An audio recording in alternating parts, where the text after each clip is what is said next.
Quiet, numbskulls. I'm broadcasting. All right, let's take it from the top again. Places. Action. Well, let's see. We have on the bags, we have who's on first, what's on second, I don't know is on third. That's what I want to find out. I say who's on first, what's on second, I don't know's on third. Are you the manager? Yes. You going to be the coach, too? Yes. And you know the fellow's name? Well, I should. Well, then who's on first? Yes. I mean the fellow's name. Who? The guy on first. Who? The first baseman. Who? The guy playing first. Who is on first? I'm asking you who's on first. That's the man's name. That's whose name? Yes. Well, go ahead and tell me. That's it. That's who? Yes. Hello again, everyone, and welcome back to another week's episode of Classic Radio Rewind. I'm Barry Slinker. If you're new to this podcast, Classic Radio Rewind is a weekly podcast showcasing the best in old-time radio each and every week, and is available on all of your favorite podcast apps, including the WOTR Radio Network mobile app. Later, we will hear from the Jack Benny program from 1948, but we will kick off this week with an episode from Murder at Midnight, starring Mandel Kramer. A walking dead man can see into the future. From December 2nd, 1946, this is Murder at Midnight with the episode titled The Man Who Died Yesterday.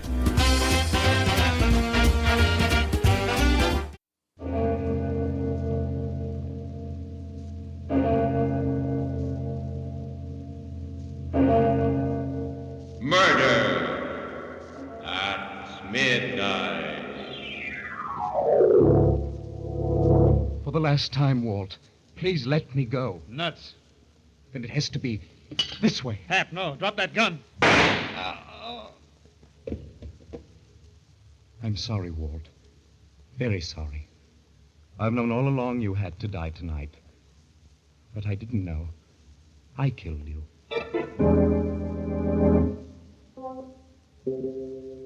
Midnight, the witching hour when the night is darkest, our fears the strongest, and our strength at its lowest ebb. Midnight, when the graves gape open and death strikes. How? You'll learn the answer in just a minute in The Man Who Died Yesterday.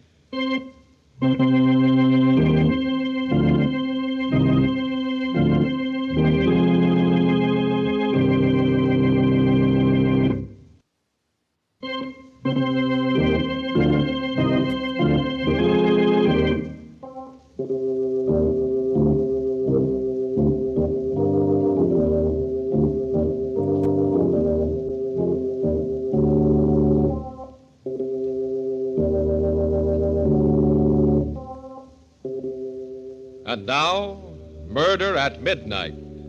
Tales of mystery and terror by radio's masters of the macabre. Our story by William Morwood is The Man Who Died Yesterday.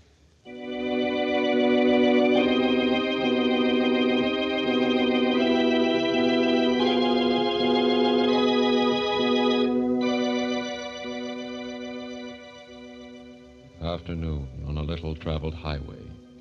A strange-looking man in threadbare clothes stands hopefully by the roadside. A car comes around a curve, slows up, stops. Looking for a lift? Are you headed for New York? That's me. Hop in. Thank you. It's very good of you. I'm in a hurry to reach New York. I haven't much time, you see. Yeah, sure. I picked you right off for a big executive on his way to a board meeting. Nothing like that. It's just that, there's something terribly important I've got to do. A mission. Oh, Salvation Army, huh? No, United Nations. I have to see the Secretary General before midnight tonight. That leaves me only 8 hours. The United... You feeling all right, pal? Yes. I was sick, but I'm feeling fine now. You don't look so good to me. White as a ghost. Of course, you could do with a haircut, too. I suppose so. I'm afraid I've been out of touch with civilization a long while. By the way, my name is... was David Hapgood. Hiya. I'm Walt Griggs. Can't you drive any faster, Walt? We've still got a long way to go, and... I'm worried about this part of the road. There's going to be a rock slide and... Rock slide? Oh, you mean those signs? It's nothing to worry about. They put them up on... What the... It's all right. Keep going, Walt. We got through safely. Yeah, but there was a rock slide, just like you said. Of course. But How did you know? I can see ahead, Walt. See into the future for 24 hours.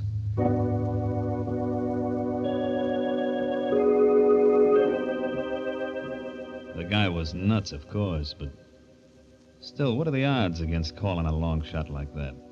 1,000,000 to 1? 1,000,000,000? I gave up trying to figure it. We drove along for about an hour and then stopped for gas.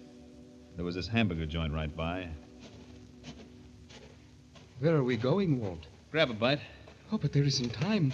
I've less than 7 hours now, and by midnight We gotta gas up anyway, and I'm hungry. Come on, Hep. Hiya, fellas. Hello, sugar. Sit down, Hep. What'll it be, boys? Hamburger for me, sweetheart, with onions. What's yours, Hep? I'm not hungry. Oh, busy with your speech for the United Nations, huh? Well, I'll just read this racing form while you're thinking. Racing form? Sure, I play the G's all the time. Got some important dough on today's meet. $50 on Alistair to win in the 6th. Alistair. Yep. I'm afraid you'll lose your money, Walt. What? Don't kid me. Alistair's the hot favorite. It's going to be a walkaway. Marble III won that race. Marble? What are you, nuts? He's a rank outsider. 100... What do you mean won the race? It hasn't been run yet. Hasn't it? I didn't know. Look, wait a minute. Sweetheart. Yeah? You think you can get the races on the radio? Oh, sure. It's all tuned in. A lot of our customers like to listen. Walt, we can't waste time like this. Who can think about a horse race? I can. Remember my $50. What? Conclusion with a great race. The crowd is going wild with excitement. They're around the bend now, coming into the straight. Alistair is out in front by 2 lanes. The rest of the horses bunched. Alistair is going strong. Attaboy, where's your marble, Hap? Wait. Entering the last stretch now. It's a walk away for Alistair. He's in. 4 lengths ahead and no challenger. Wait a minute.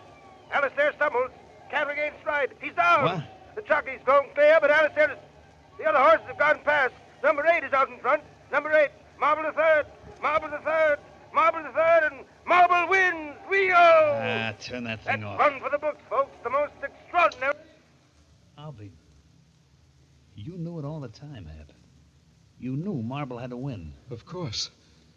Walt, we've got to go. Sure. Sure, Hap. Anything you say. You're the guy I've been waiting for all my life.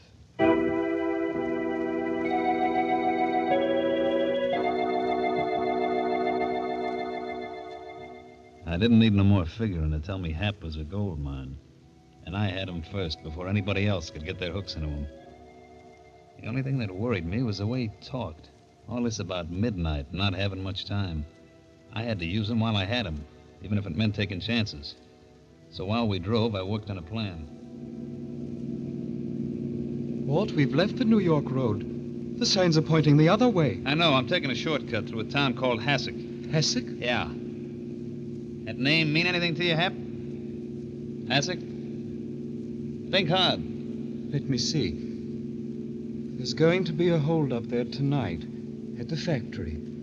2 men involved. They steal the week's payroll, $10,000. 10 grand, huh? They get away with it? There's a chase, but they shake off the police. Great. Couldn't be better. Why? We're the 2 men, Hap. You and me. What? No, Walt, no, I'm not a criminal. And I've something else to do with what little time I have left. You're coming with me, Hap. Maybe this'll convince you. The gun doesn't frighten me. Stop the car and let me out. I've got to get to New York. All right, look, I'll make a deal with you. You come with me on the stick-up, and I'll drive you straight through to New York without stopping. Are you on? But I can't, Walt. My message concerns the whole world. It's the only way you'll get to deliver it. Well, if it is the only way, all right. There's something more I've got to tell you, Walt. What's that? We leave a dead man behind.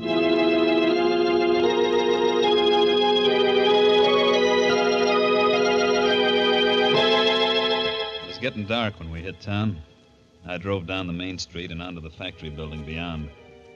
It was all dark except for a light in the cashier's office. Hap and I went in. There was a guy sitting at a desk. Who are you? What do you want? The 10 grand in that safe. This is a stick-up, brother. You're crazy. There's no 10... Open up. I'll do the talking. I warn you, man. You'll be caught for this... Shut up and start turning that dial. All right. I guess you win. Come on. Snap into it. I'm doing the best I can. That's it. Now hand out those greenbacks. Come on, get a move on. Watch out, Walt.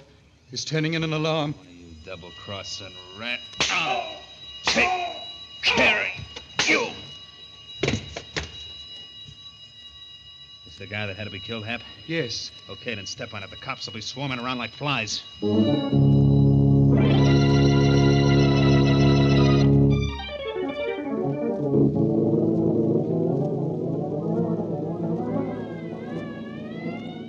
They're gaining on us, Walt. I can't go any faster. I'm down to the floorboards already. They'll start shooting soon. You sure we get away? There's no slip-up? No. We get away all right. Good. Where did they get you, Walt? My arm. What do we do, Hap? Keep driving till we hit that bend in the road. Yeah? There's a clump of willows around the corner. Pull in there. Okay. Here goes. Douse the lights. Off.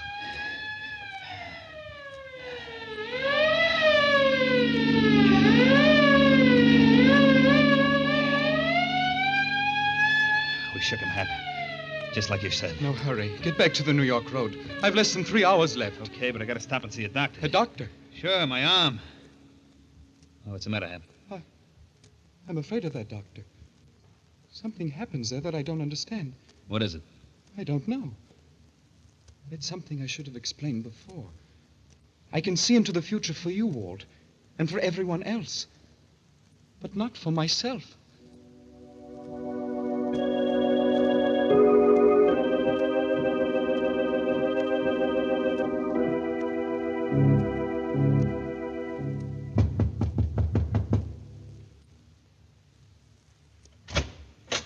Yes? You the doctor? What can I do for you? Oh, my arm. I had a little accident. I was cleaning my gun and it went off. Come into my office. Okay. And this man? He's just a friend of mine. Nothing the matter with him. I don't agree. Looks much sicker than you do. No, Doctor, really. Your face, it's the color of... No, I'm all right. Believe me. Please hurry with my friend. It'll only take a second. Just get my stethoscope. Look, let's quit kidding around, Doc. I'm the one that... Quiet.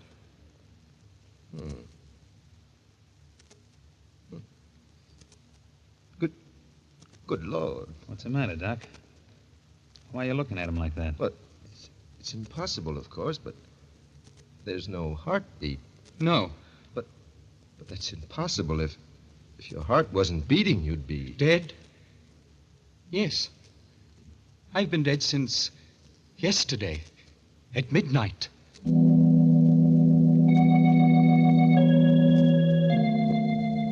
Staring at him, at the living corpse of the man who died yesterday, Walt and the doctor draw back in horror. Just who is David Hapgood? Perhaps we'll know when the clock strikes 12 for Murder at Midnight.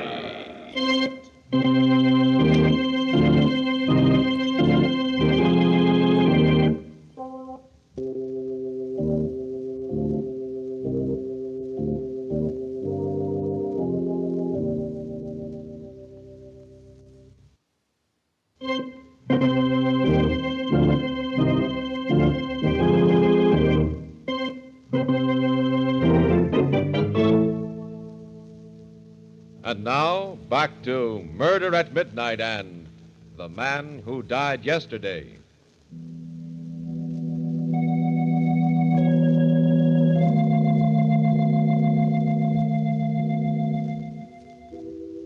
The goose pimples were standing out on me.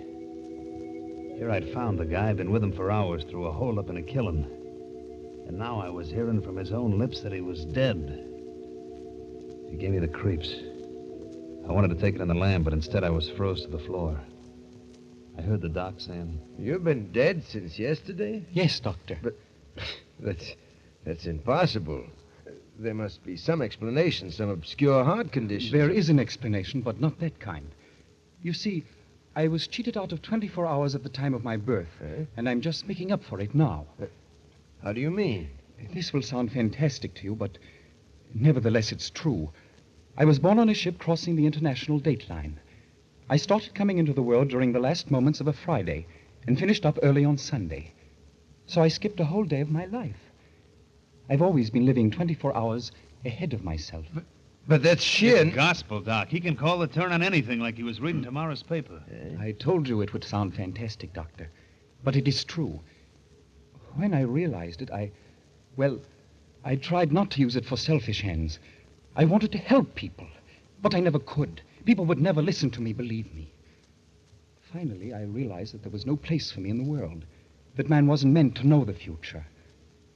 So I went away, up into the woods. How long ago? About 10 years ago. Away from civilization, it was easier. I still knew what was going to happen, of course, but with no way to communicate my knowledge, my conscience was at rest. That is, until last night. Last night? I had caught a cold. It developed into pneumonia. I was deathly sick. I couldn't breathe and lost consciousness. Then suddenly, at midnight, I was well, quite well. Not a trace of my illness. I knew what had happened, of course. I was dead. But I still had my missing day to live. I knew I must use it for the benefit of mankind. How? There's something I know. Something that involves the fate of millions of people. Unless some action is taken within the next few hours. What action? What is it? I'm sorry, but I can't tell you, Doctor. I can't tell anyone except the Secretary General of the United Nations. And I must reach him before midnight, before I'm really dead. It's getting on to 10 o'clock. Now do you understand why I'm in such a hurry? I'll say, let's get going, Hap. Never mind about my arm. That can wait. No, listen to me, Hap. You can't leave. What? As far as your being able to read the future is concerned, well, it doesn't matter whether I believe that or not, but that heart condition of yours, that's something unique in medical history. Now, you've got to let me take you to a hospital where it can be studied properly. Lay off that stuff, Doc. I'll phone for an ambulance. Stay away from that phone. He's mine. Yours? But do you realize what this can mean to science? Don't give me that talk. You just want to grab him off for yourself. Nonsense. Stop it, both of you. I don't belong to anyone. I'm not a specimen to be examined. I've got a mission to perform for all of civilization. I've got to get to the United Nations before... Now, no matter how you've been deluding yourself, young man, you're terribly sick. I'm going to phone the hospital. Okay, you asked for it. I must get away from here. Hap, come back here. Come back here. Okay, if you're dead, it won't hurt you, and if you're not... Oh! Holy smoke. That bullet went right through you and only knocked you down. Let go of me, Walt. You try to run away, huh? I've got to get to New York. Nothing can stop You're coming with me, Hap. I got plans for us as long as you last. You've got your 10,000. What more do you want? A chance to run it up to 100,000, and we can do it. I know the place, and you can call the cars. But there's no time. I'm figuring on only a couple of hours. That's plenty. Listen, Walt. I'm asking you for the last time. Let go. Do a decent thing for once in your life. Nuts. What I'm trying to do, it's for you as much for millions of others. I never gave a cuss about the others, and I'm not starting now. All right, Walt. Then it has to be this way. Hap, drop that gun. Oh! I'm sorry, Walt. Very sorry. I've known all along that you had to die tonight. But I didn't know that I'd kill you.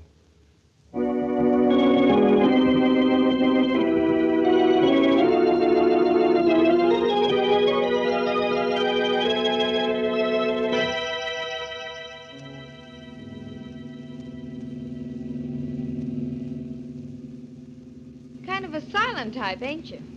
Sorry? Oh, that's all right. I don't like fellas that gab too much. You know, it was nice of you to pick me up back there on the road. I was lonely. Besides, I needed reassurance. How's that? You see, I've been out of touch with civilization for some time, and the people I've met today weren't inspiring. You're a strange guy, do you know it? Am I? Yeah, I mean, the way you talk and look. You don't look quite real. Oh, now don't get me wrong. I like you a lot. Oh, I'm glad. Well, for instance, we've been driving for nearly an hour now, and you haven't even made a pass at me once.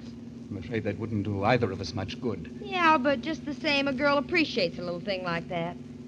Incidental, what's your name? You can call me Hap. Hi, Hap. I'm Hazel. How do you do? Well, I guess I ought to tell you something about myself. Well, I know a little already. Huh? You're going to New York to find your fiancé, aren't you? Yeah, a guy called...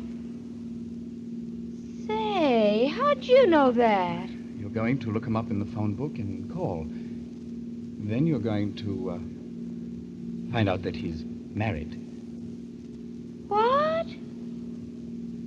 Oh, you're kidding me. Jim wouldn't do a thing like that. He'd wait for me forever. He said he would. And, hey, why are we stopping? Almost out of gas. Howdy, folks. Fill her up as quickly as possible. Okay.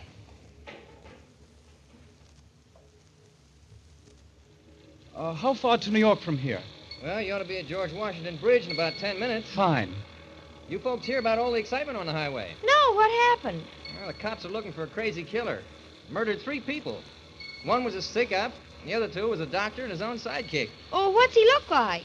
Well, according to the radio, he's got a chalk white face, a mop of hair that looks like it hasn't been cut in weeks, no hat, and... What's the matter, Bud? What are you staring at? Your friend, I gotta get something out of the office. I'll be back in a minute. He's going to phone the police. This is your chance to get out, Hazel. Oh, no, I'm staying with you, Hep. Now, you better get moving and keep moving.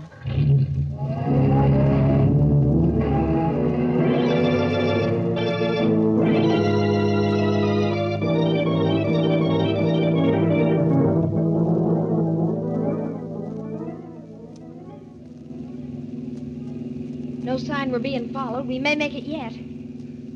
Are you frightened, Hazel? Being with me? I guess I should be, but I'm not. Thank you. Somehow I can't believe you're crazy. If you killed anyone, you knew what you were doing and you had a good reason. Thank you again. You don't know what that means to me. Have people always been scared of you, Hap? Most people. Till I met you.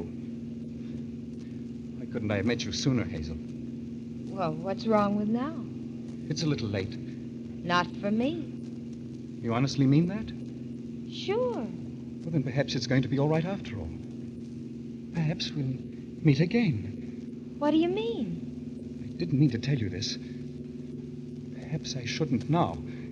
It may cause you pain. Go ahead. I can stand it. After you call Jim your fiancé and find that he's married, you start across the street in a daze. Tex is driving too fast and... It's got my number on it, huh? Yes, I'm sorry. And yet, in a way... What did that sign say, Hazel? George Washington Bridge, 2 miles. Oh, I'm going to make it. There's still time. The Secretary General is in his home. They'll let me in when they hear my message. I'll have most of an hour with him. It's not quite 11 yet. 11? Hey, your watch must have stopped. What? Look, there's a clock in the building. Where? Up to the right there. 3 minutes of 12. Oh. What's the matter, Hap? Oh, I can't make it. Oh, I've lost. Unless... a telephone. There's still time for that. Well, why are you stopping here? There's no phone. In that house, the family's all in bed upstairs. There's a telephone in the parlor. But the door's sure to be locked. They've forgotten to latch the parlor window. Hey, how do you know all these things? Never mind now. Goodbye, Hazel. But I'll be waiting here. No, you'd better start down the road. The police mustn't find you. But when you come back, I'll be here. I won't be back, Hazel. This is goodbye. For keeps. But you've got to come back. You've got to.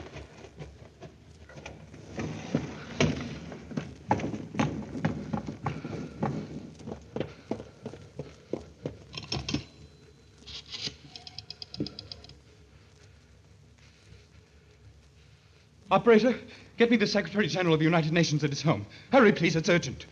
Hello? The Secretary General, please. It's terribly important. No, I've got to speak to him personally.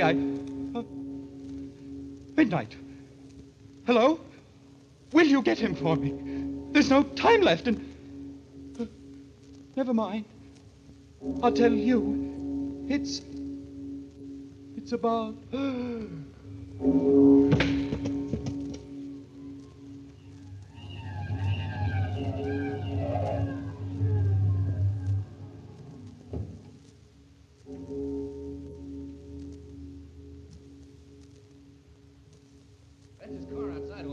I'll swear to that. He must have climbed in this window.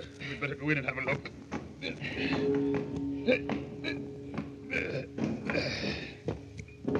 There was a girl with him when he left my gas station. She ought to be around. Where's the light? Here. There he is, on the floor. And he looks... He's dead, all right. No wonder. Look at that hole in his chest. Wait a minute. There's something funny here. That wound never bled. Huh? The only way that could happen is if he was dead before the bullet hit him.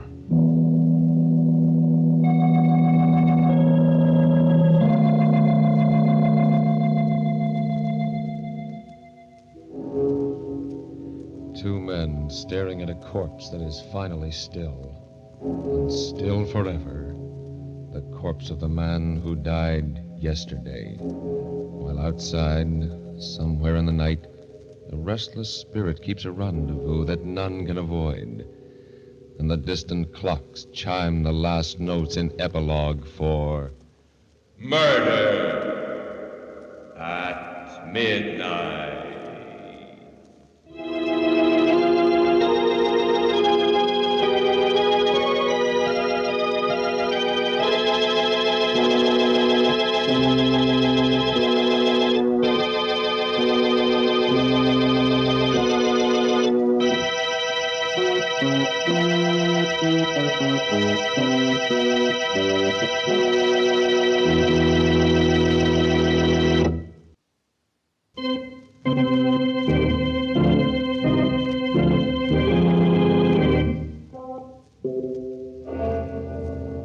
Remember to be with us again when death brings time to a full stop and the clocks strike 12 for Murder at Midnight.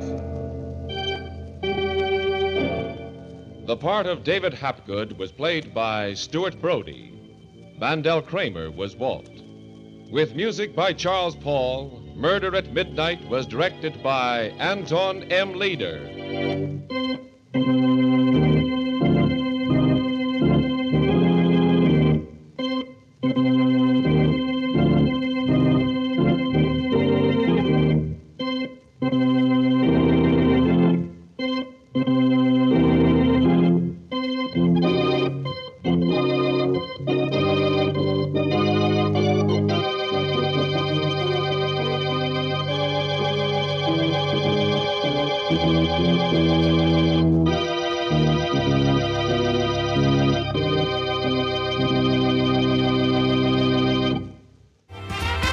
That was Murder at Midnight with the episode titled The Man Who Died Yesterday, as originally heard December 2nd, 1946.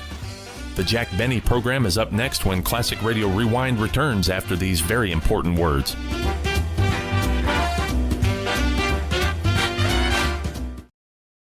You said you'd never buy your kid candy from the checkout aisle. Or forget extra diapers. And never give in to a meltdown. You'd never lick your thumb to clean their face. Never let them have too much screen time. And never bribe them for just one more bite. You say you'd never let them out in public without their hair brushed. Never, ever become a minivan mom. And you'd never give them your phone for a quiet dinner. Calling boss work phone. So when you say you'd never leave your child in a hot car, no, it can happen. Cars get hot fast, and kids can be at risk in temperatures as low as 60 degrees Fahrenheit. Never happens. Before you leave the car, always stop, look, lock. Brought to you by NHTSA and the Ad Council. Hi, we're the Goo Goo Dolls. We're fortunate that we can give our daughters everything they need to grow and learn. But not every child can focus on classes and play dates. Nearly 13 million kids in the U.S. face hunger. That's 1 in 6. School lunch might be their only meal each day, and it's heartbreaking to imagine any child going to bed hungry. We're dreaming of a perfect day when kids can smile, play, and just be kids without worrying about where their next meal will come from. Feeding America is working to make that perfect day a reality. Each year, the Feeding America network of food banks rescues billions of pounds of good food that would have gone to waste. That food is given to families and children in need. Being a kid should be about doing things that make an ordinary day extraordinary.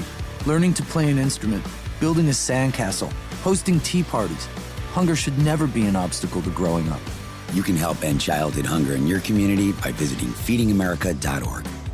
Brought to you by Feeding America and the Ad Council. Out here, in the middle of all these acres, it can feel like you're the only person on Earth. And sometimes, that's how it feels when you're going through tough times.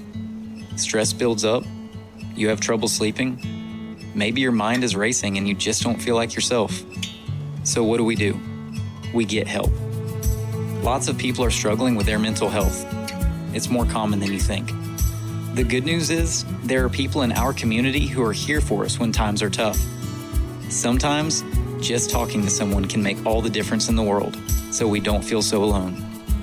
One thing you can do is visit loveyourmindtoday.org for simple steps you can take to find the right solution for you. Whether it's hearing stories about what other people are going through, or finding the resources we need to navigate the stresses in our lives. Visit loveyourmindtoday.org.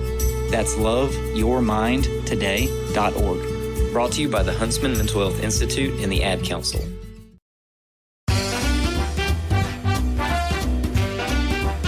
Welcome back to Classic Radio Rewind. I'm Barry Slinker, and up next is the Jack Benny program with guest Frank Sinatra. Don and the gang are not satisfied with their new contracts, and Jack wants Frank to sing on the show but wants $5,000 to appear. Outside of Sinatra's singing career, you may also remember him in the title role from the radio series Rocky Fortune. It was a short-lived series running from October 6, 1953 to March 30th, 1954, and only had a mere 25 episodes. I think we will feature an episode from Rocky Fortune next week. But for now, from May 2nd, 1948, this is the Jack Benny program with his guest, Frank Sinatra.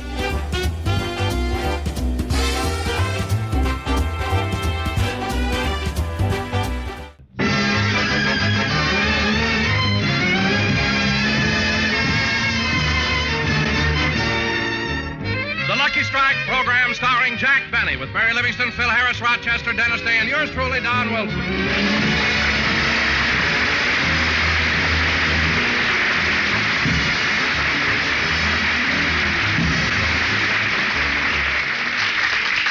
Ladies and gentlemen, as there are only 8 more programs left in the current Lucky Strike series, at this time I would like to pay tribute to a man who for the past 30 weeks has brought joy and happiness into millions of American homes.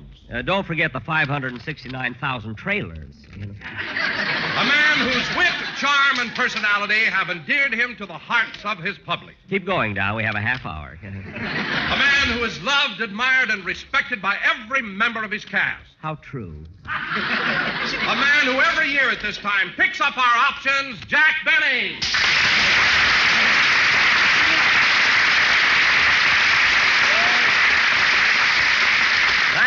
Thank you. Hello again. This is Jack Benny talking. And Don, since you brought the matter up, I suppose you received the contract I mailed you for next season. Yes, I did, Jack, and I'm not quite satisfied with some of the clauses.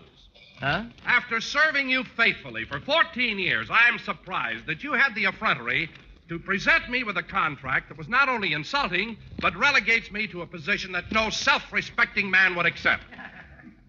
Well.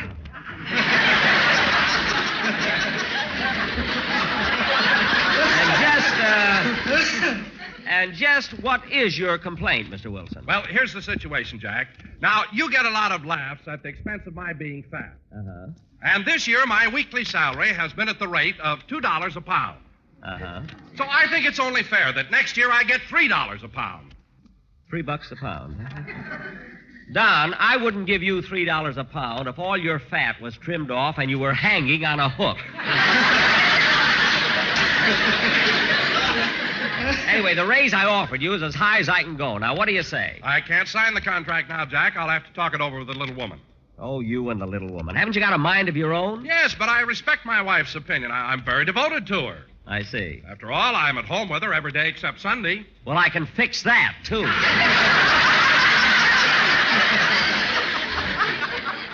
Now, look, Don, I've been very fair about this whole thing, and I've... Oh, hello, Mary. Hello, Jack. What are you talking about? Oh, Don isn't satisfied with his new contract for next season. He isn't? No. Oh, my goodness. And after all you've done for him. Well, that's the way it goes, Mary. There isn't much gratitude in this business. Why, Don Wilson, you ought to be... Never mind, Mary. Thanks just the same. By the way, have you read your new contract? Yeah, what are you trying to do, bring back slavery? Oh, so I'm going to have trouble with you, too. What's wrong with your contract? I don't like Clause 7. Clause 7? Oh, Mary, I mean, it only happens once or twice a year. I don't care. If you buy a turkey, kill it yourself. Mary, can I help it if I'm sentimental? You're not sentimental. When you pay for a whole turkey, you hate to chop anything off.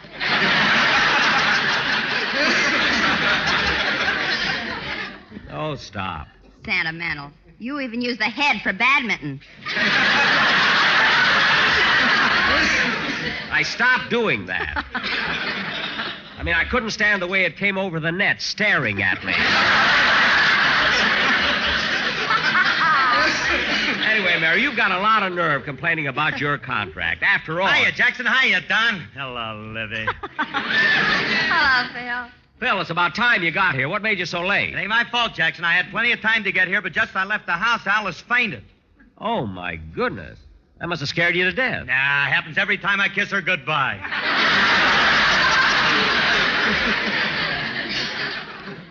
Oh, brother. That's what she said as she hit the floor.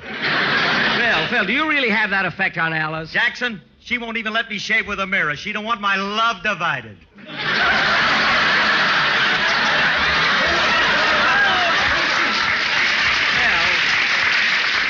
Phil, if I paid you by the pound, your head would ruin me, you know. Now, look, just pick up your baton and let's have a band. Hold it a number. minute. No, you don't, Jackson. I ain't making with no downbeat till I talk to you about that new contract you sent me. My lawyers don't like it. Your lawyers, who are they? Kirchie, Bagby, Fletcher, and Fink. Oh. Well, Phil, just what is it you and your lawyers object to in the contract? We don't like the clause that says I got to get to bed on Saturday night before 3 a.m. Well, it's for your own good, Phil. After all, you have a program to do on Sunday. I want you to look bright and fresh. I know, but if I lose that red glow in my eyes, I ain't got no personality. Phil, I've been playing badminton with a turkey head for 2 years, and it looks better than you do. Anyway, I'll talk to your lawyers about your contract later. But right now, let's have a band number. Okay, Jackson. What would you like to hear? Henry Bussey, but I'm stuck with you. Now,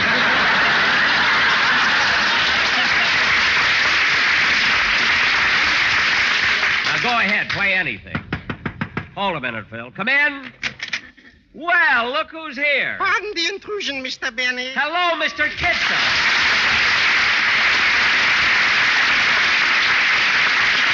Well, Mr. Kitzel, it's certainly nice to see you. I'm sorry to bother you, but I wonder if you could spare a ticket to your next week's broadcast for my uncle who's visiting me from the east. Oh, you have an uncle visiting you, eh? Uh-huh. What part of the, what part of the east is he from? Pomona. Oh. Well, anyway, Mr. Kitzel, I'll be very glad to give your uncle a ticket. You are wonderful, boy. You know, for this, he'll give you a box of oranges. He owns an orange grove. An orange grove? Oh, of course. Pomona is in the citrus belt. Belt, suspenders. During the drought, he lost his pants. Oh, well, that's too bad, huh? Thank you. Anyway, Mr. Benny, I hope my wife will have better luck. Your wife? Yeah, she's opening a restaurant on Olivera Street called Mama Kitzel's Adobe Hacienda. But, Mr. Kitzel, that's Spanish. Can your wife cook Spanish food? She specializes in tamales with sour cream, enchiladas with chopped liver, chili con corned beef, and Spanish smorgasbord. Spanish smorgasbord. What's that? A herring that's taking a siesta on top of a slice of onion. Well, that sounds novel. Huh? And the tortillas, you'll be crazy about it. The tortillas? Yeah, that's a crepe Suzette that shouldn't happen to a dog. Well, Mr. Kitzel, let me know when you open your restaurant. I'll come down and visit you. Buenos dias, senor. Goodbye. What did I say? I don't know.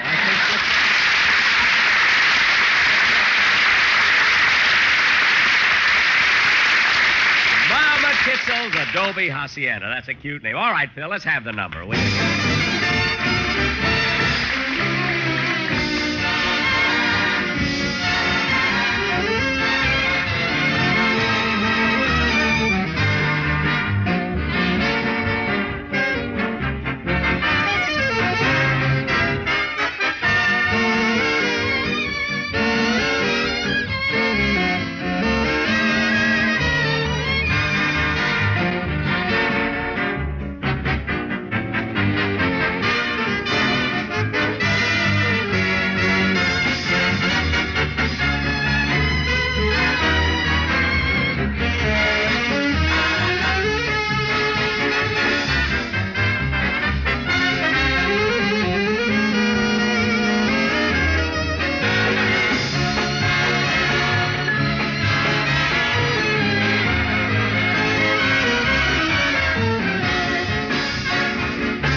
number. Yes, sir. That was the new look played by Phil Harris and his Gin Rummy Orchestra. 18 rummies full of gin. And now, ladies and gentlemen, for our... Say, Jack, where's Dennis? Dennis, I don't know, but I hope he gets here pretty soon. I want to talk to him about his new contract for next year. A new contract for Dennis? Yeah. I thought you had him sign up till next Haley's Comet. Well, it's the same contract, Mary, but I added a new clause. Hey, Liv, you should have seen the clause Jackson tried to get into my contract. Never mind. What was it, Phil? If I ever find a dime, before I can spend it, I got to call Jackson and find out if he lost one. Phil, I did that for a gag. Where's your sense of humor? I mean, just because Hey, maybe that's Dennis. I'll get it. Hello? Hello, Mr. Benny. This is Rochester. Hello, Rochester. What do you want? I've been listening to the program, boss, and it occurred to me we haven't discussed my contract yet. Well, Rochester, you've been working in my house for 10 years, and I feel there's no necessity for a written contract. Everything is perfectly clear, and we have what is known as a verbal agreement. Now, that means we have a mutual understanding. Why put things on paper? The amount of money involved is too small. That's what I mean. Let's get it up. You'll be taken care of. And believe me, Rochester, there's no necessity for a written contract. But my attorneys advised it, whereas and to wit. Your attorneys, who are they? Remus, Bemis, Sugarfoot, and Smythe. Oh, well, tell Remus, Bemis, Sugarfoot, and Smythe to get in touch with Kirschy, Bagby, Fletcher, and Fink. Let them handle it. It's the same firm. They got a branch on Central Avenue.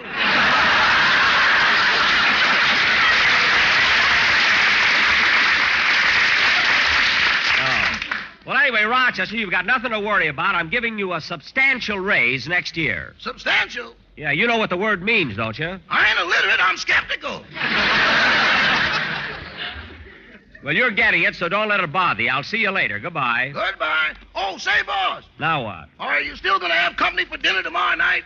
Oh, yes. I'm glad you reminded me. You better run down to the store and get a leg of lamb. A leg of lamb? Why don't you get a turkey? Why? After dinner, they may want to play badminton. No, just get a leg of lamb and a small squab. Goodbye. Goodbye. Now, let's see.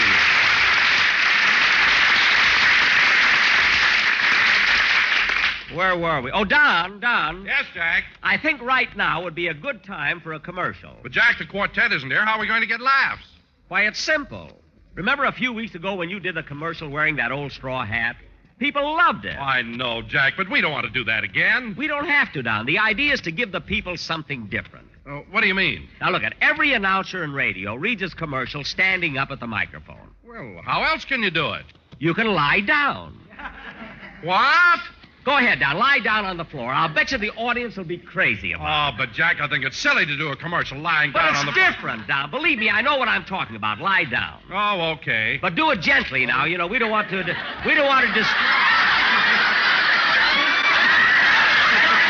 Don, we don't want to disturb the seismograph at Berkeley, you see. Now, Don, I'll hold the microphone down to your face. There. Now, go ahead, Don. Read the commercial. Oh, okay. LSMFT. Lucky Strike means fine tobacco. Yes, Lucky Strike means fine tobacco. And in a cigarette, it's the tobacco that counts. So smoke the smoke tobacco expert smoke. Lucky Strike. So round, so firm, so fully packed, so free and easy on the draw. Don, talk louder. The radio waves aren't getting over your stomach. I've been smoking Lucky Strikes for nigh on to 25 years. Because I'll see the makers of Lucky Strike buy that fine, that light, that naturally mild tobacco. All right, folks, wasn't that clever?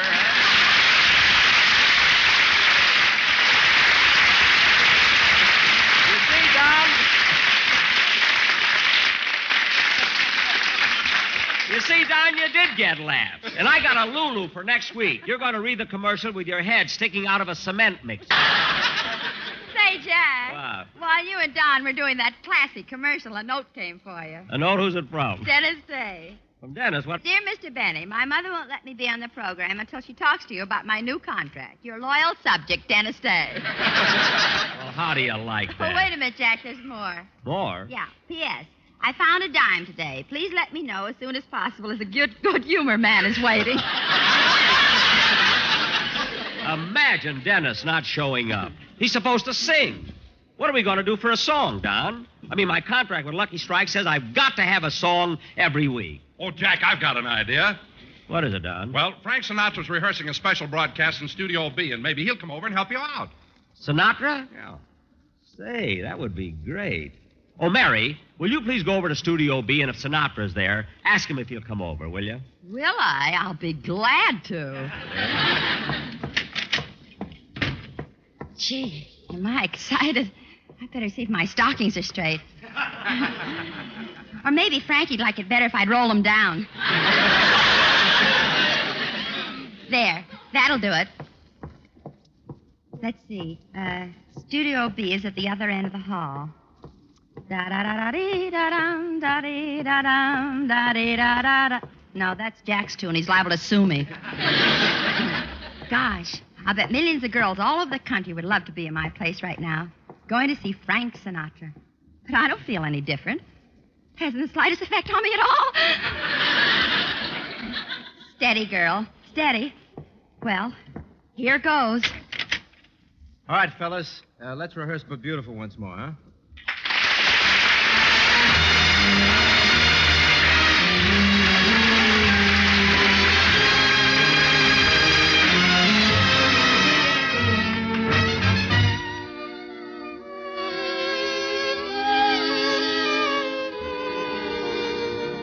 Love is funny, or it's sad, or it's quiet, or it's mad. It's a good thing, or it's bad, but beautiful. Beautiful to take a chance, and if you fall, you fall. And I'm thinking I wouldn't mind at all.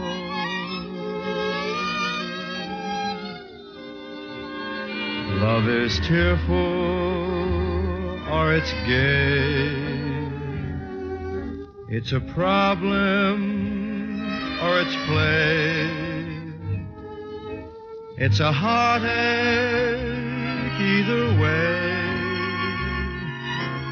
but beautiful. And I'm thinking, if you were mine, I'd never let you go. And that would be but beautiful, I know.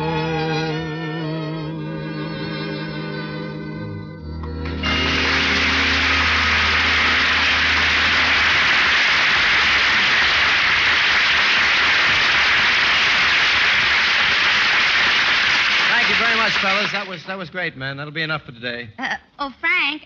Frankie. Oh, hello, Mary. Hello, Frankie. Nice seeing you again. Nice seeing you. Gee, you sure look gorgeous today, Mary. Oh, steady, girl, steady. Say, Frank, I came to ask you to step over to our studio. Jack would like to see you. Well, that's a coincidence. I was just going over to see him myself. Now, I'm a little peeved at him. He's ruining my singing on the hit parade. Well, I don't understand. How can Jack hurt your singing? I can't hit those high notes anymore. He puts too much starch in my collars.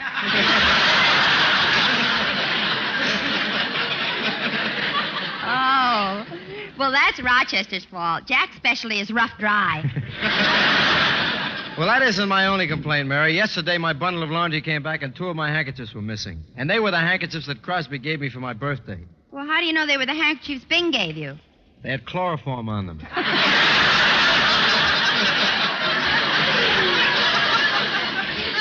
Well, Jack doesn't want to see you about the laundry. He'd like to have you sing a song on his program. Today? Yes, right now. Well, okay. Come on, let's go over and we'll have a talk with him. Where's Jack broadcasting from, Mary? Right here in Studio C. Let's go in. Okay, wait a second, Mary. I'll open the door for you.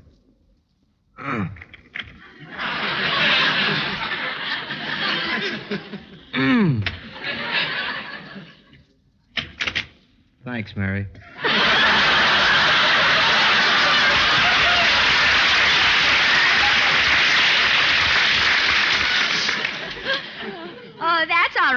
kill turkeys, too. Listen, Don, if Fred Allen thinks he's that funny, he's got... Oh, hello, Frankie. Hi, Jack. Do you want to see me? Yes, come right in. By the way, you know my gang, don't you? Sure, yeah. Where's Don Wilson? Any place you look. Hey, Don, here's Frank Sinatra. Well, hello, Frankie. Holy smoke, I'm surrounded. Yeah, there's quite a difference in your size. Oh, I got a goose pimple bigger than him. Now, lie down, please. Now, Frank, I'll get right to the point. You see, Dennis couldn't be here today, so I'd like to have you sing a song on my program. Well, I don't know. It's strictly business, Frank. I mean, I intend to pay you. You're gonna pay? Certainly. Frank, what are you doing? I'm calling RKO. This is another miracle of the bells. Well, you can hang up and we'll talk business. Now, how much would you want to sing just one song? $5,000. Why doesn't he fall down? I know he fainted.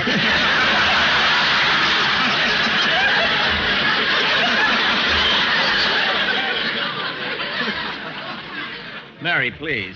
Well, look, Frank, for $5,000, you sing both the verse and the chorus of a song, don't you? Uh-huh.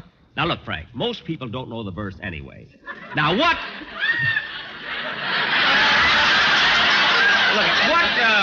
would you charge? What would you charge for just the chorus? $3,000. Well, you know, we wouldn't need a whole chorus. I wouldn't want to be cut off the air again. Now, Frankie, how much would you charge me for, say, 16 bars? $1,500. Gee, that's almost $100 a bar. Can't you give me something a little less expensive? Well, for $10 I can blow my nose in C sharp. That might help you out a bit.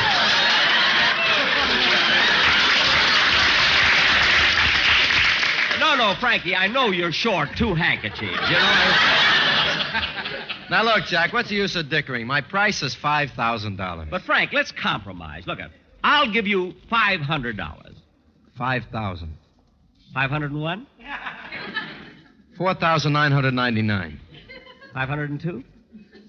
4,998. 503? Mary, what are you doing? I'm calling Paramount. This is going to be another lost weekend. Never mind. Now, Frank, since we're so close to an agreement on price, why don't you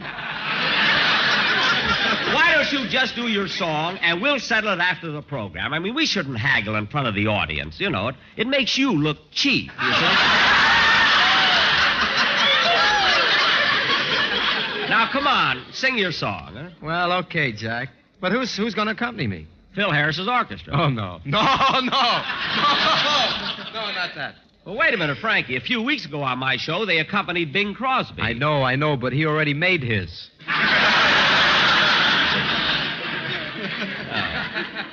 Well, I'll tell you what. I'll accompany you on the violin and Frank Remley on the guitar.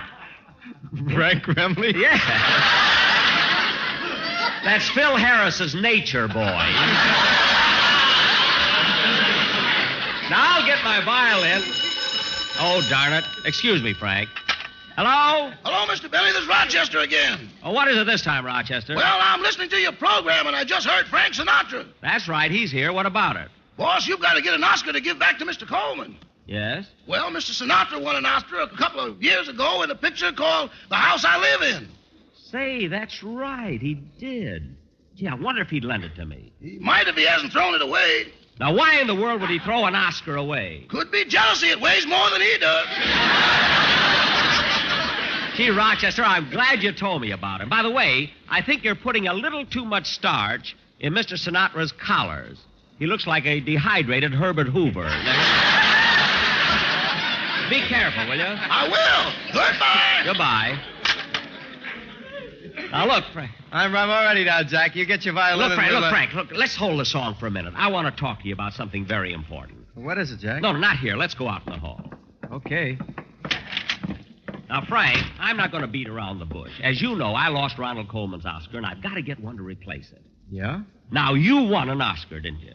Yeah, we won it for The House I Live In, Jack. Well, look, Frankie, you can do me a great favor. I'll only need it for a few weeks. You see, I got to get an Oscar back to Ronald Coleman before he comes Hey, over. would you guys mind moving over? We're trying to vacuum this hall. In a minute. They're always cleaning up around here. Now, Frankie. Yes, Jack. I've never been in such a spot in all my life. I'm not asking you to give me the Oscar. I just want you to lend it to me until we Now, get... look, you guys, I'm trying to vacuum this corridor. I'm asking you once more to move. Look, don't be in such a hurry, Bud. Now, Frankie, look. How about it? Let me have your Oscar. Well, Jack, as long as you're in that kind of a spot and it's only for a few weeks, maybe I can arrange. Frankie.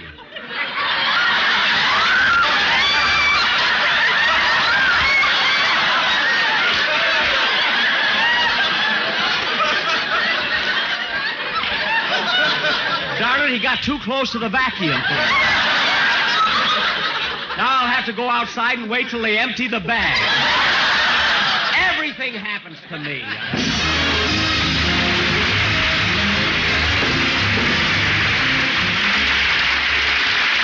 Ladies and gentlemen, savings bonds are vitally important in the nation's battle against price inflation and for the future welfare of all of us. It is important that we continue to build financial security for ourselves and for our children. Protect your future. Buy extra security bonds now. Ladies and gentlemen, Jack will be back in just a minute. But first, here's Basil Rysdale. Independent tobacco experts again name Lucky Strike first choice. Lucky Strike first choice over any other brand. At 57, American. The famous Crosley poll has just completed an impartial survey in 11 southern tobacco states. This poll, taken among tobacco experts, reveals the smoking preference of men who really know tobacco. Yes? For their own personal smoking enjoyment, independent tobacco experts again name Lucky Strike first choice.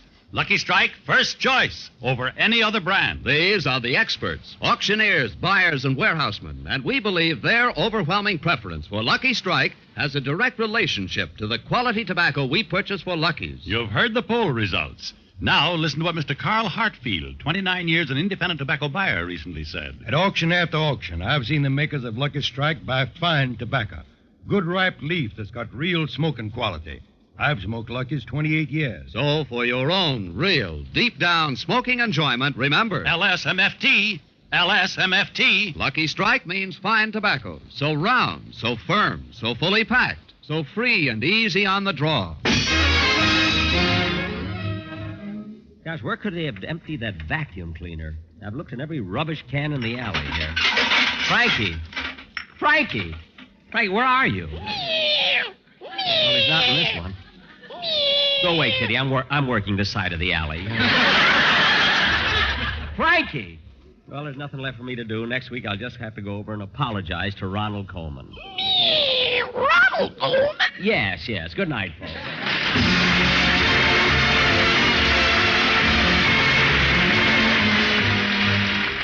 This is NBC, the national broadcasting company.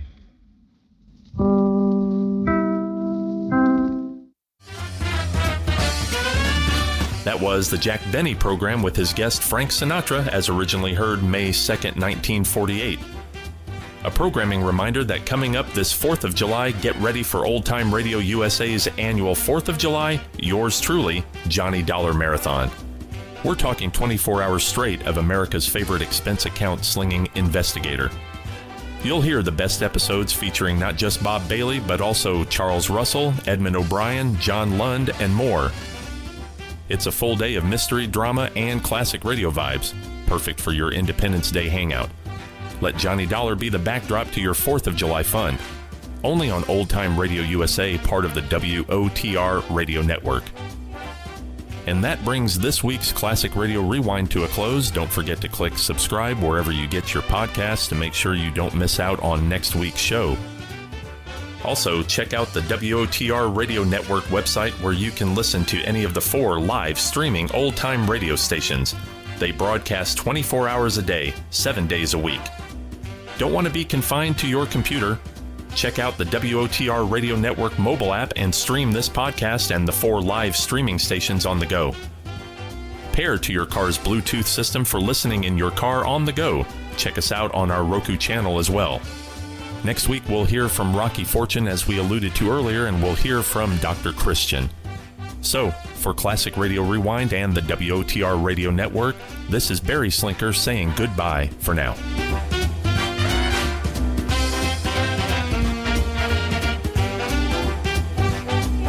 Classic Radio Rewind is a production of the WOTR Radio Network. For more Classic Radio Rewind and to listen to any of the WOTR Radio Network stations, go to www.wotrradionetwork.com.